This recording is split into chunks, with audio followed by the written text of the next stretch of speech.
Hello les amis, je vous retrouve pour une nouvelle vidéo sur le football et la Ligue des Champions 2025-2026 et je vais vous faire le débrief en statistique du match Chelsea contre Paris Saint-Germain, un match qui avait lieu ce mardi 17 mars 2026 pour le compte des huitièmes de finale retour et c'est le PSG qui a gagné à Chelsea 3-0. Ils avaient déjà remporté le match aller 5-2, ça fait 8-2 pour l'ensemble des deux matchs pour le PSG qui se qualifie donc pour les quarts de finale. Alors dans cette vidéo on va revenir sur les buts de cette rencontre, mais surtout sur les statistiques des deux équipes pour comprendre un petit peu le déroulé du match. Et donc une belle victoire des Parisiens, et ça a été très rapide à se dessiner puisque dès la 6e minute, le PSG a ouvert le score par Kvaratskhelia. Et c'est vrai qu'en menant aussi vite, bon, ça a tué un petit peu le match retour puisque Chelsea avait peut-être des espoirs d'essayer de marquer vite.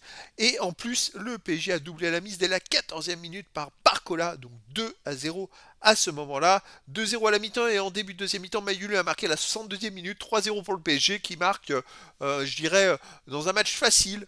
C'est vrai qu'ils se sont facilité la qualification. Alors en fin de match aller, ils se sont facilités en prenant un gros écart et dès le début de ce match retour, comme ça, ils ont pu gérer tranquillement. Alors les statistiques, c'est là que ça va être intéressant. Il y a eu 1,09 XG but attendu à 1,03 pour le PSG. C'est très très faible finalement, c'est pas beaucoup. En même temps, les Parisiens, ils n'ont pas forcé plus que ça. Ils ont fait le boulot pour marquer et puis c'était réglé quoi.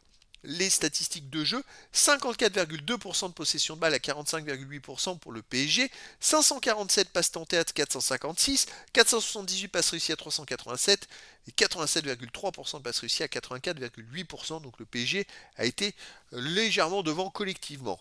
15 occasions à 5, mais pour Chelsea. 18 tirs à 8 pour Chelsea, 9 tirs cadrés à 5 pour Chelsea, 6 tirs contrés à 0 pour Chelsea, pas de poteau, un hors-jeu partout. Chelsea, ils ont quand même essayé de faire des choses. Vraiment, ils ont tenté. Hein. Alors, c'était compliqué, ok. Ils n'ont pas eu de réussite du tout. Mais voilà, ils ont essayé quand même vraiment de jouer et de donner une opposition au PSG. C'est vrai que je comprends que ça devait être compliqué en perdant 5-2 le match aller et en étant mené 2-0 après un quart d'heure. C'était quand même dur à gérer. Les autres statistiques, 9 corners à 3 pour Chelsea, 17 centres à 4 pour Chelsea, 13 interceptions à 8 pour Chelsea, 20 tacles à 11 pour le PSG, 44 duels gagnés à 38 pour Chelsea, 9 arrêts à 2 pour le PSG, 10 fautes à 8 pour le PSG, pas de jaune et pas de rouge dans le match, ça a été un match plutôt propre. Pas eu tant de fautes que ça. Et c'est vrai que le PSG s'est rendu le match propre et facile. Et je trouve qu'ils ont survolé ces deux confrontations face à Chelsea.